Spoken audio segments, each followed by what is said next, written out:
Let's talk some shit about these CBMs, man. Why not? Ridley Scott stirring up the pot. It's Ridley Scott's turn to throw some shade at the CBM world, which is perfectly fine. As much as I love comic book movies, and you know I do, obviously. I love the fact that these directors come out and just kind of, they throw some shade at it. So this is what Ridley Scott, so basically to narrow it down, because it was like a full-on article from Deadline, and here's to narrow it down right here. It says, Ridley Scott on superhero movies, their scripts are not any fucking good. But why don't they have better stories? They're mostly saved by special effects. Ouch! Their scripts are no fucking good. Ooh. They're not any fucking good. But here's the article right here. It was a full-on article from Deadline. Ridley Scott won't let age or pandemic slow a storytelling appetite that brought House of Gucci and Last Duel, Napoleon, and more. Gladiator up next. God, this guy is 80. How old is he now? He's 80-something years old.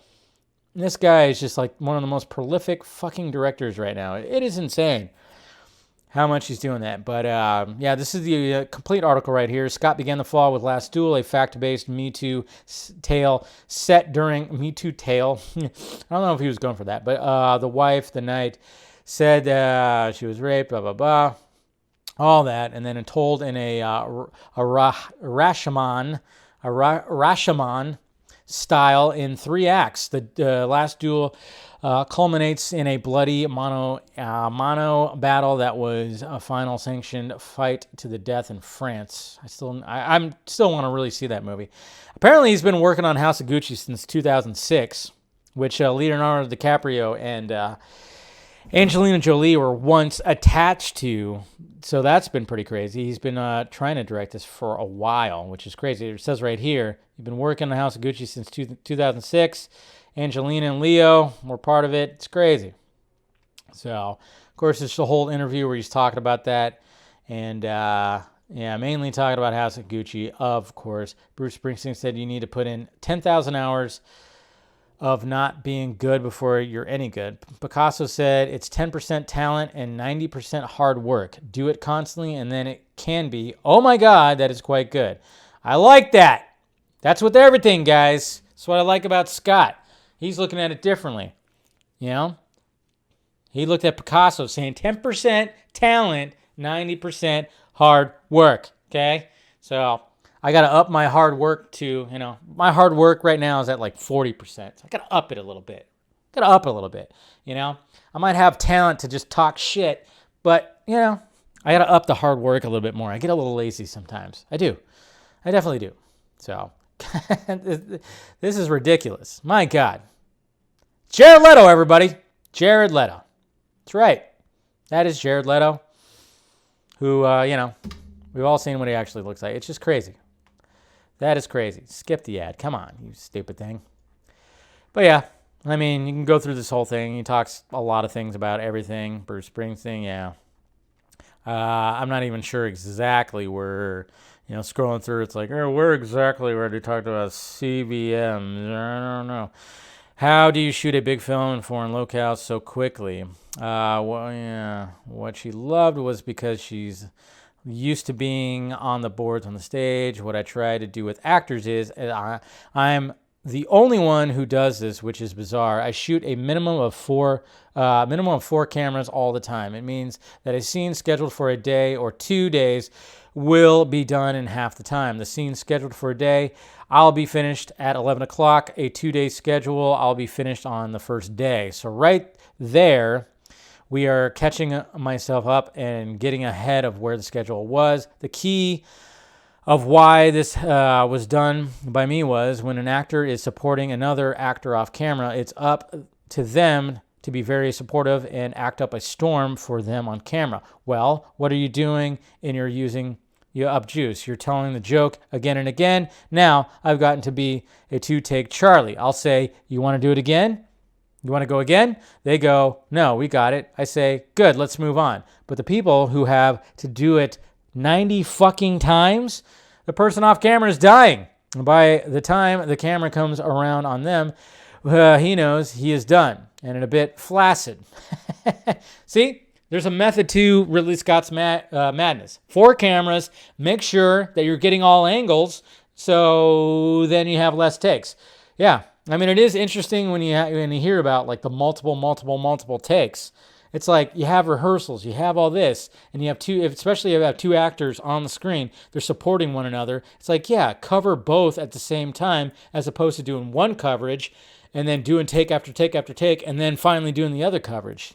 See, this is why Ridley Scott is brilliant. Absolutely brilliant.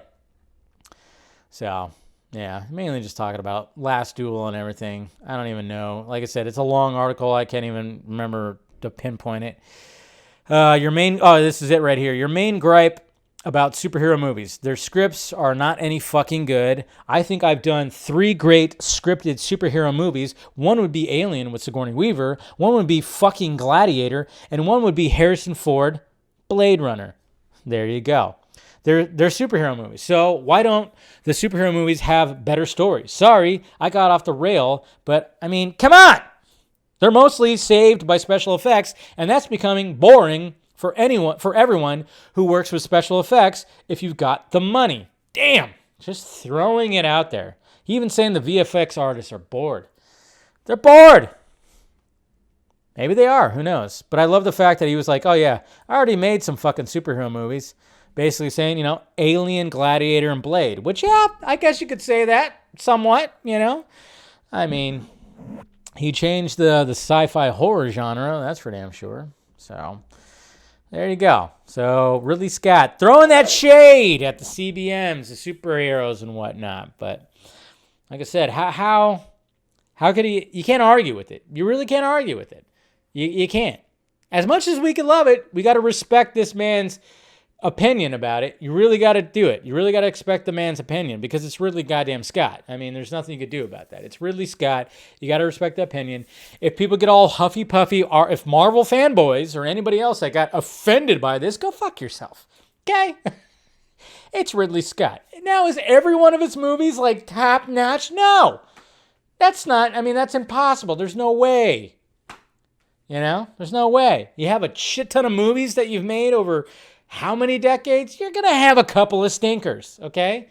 Not many, of course, but you can't sit there and tell me, you can't sit there and be like, well, Ridley Scott's wrong. Really? Scorsese too? No, you're going to say that these guys are wrong? No, they're not, okay? They're just they're seeing where everything's going, and, and it sucks when, like a movie, like Last Duel didn't do much in the box office, which kind of sucks. And I think he actually does talk about that in that article. It does kind of suck that that movie didn't do so well, even though it got praised critically. A lot of people praised it, and I can't wait to watch it just to see what everybody's raving about. Apparently, there's a scene in there that just makes you kind of sick to your stomach. So I'm like, all right, that's good. It's something to look forward to, or not, I guess. But yeah, it's just. Who cares? It's Ridley Scott. If you're offended by it, that's sad for you. Who gives a shit?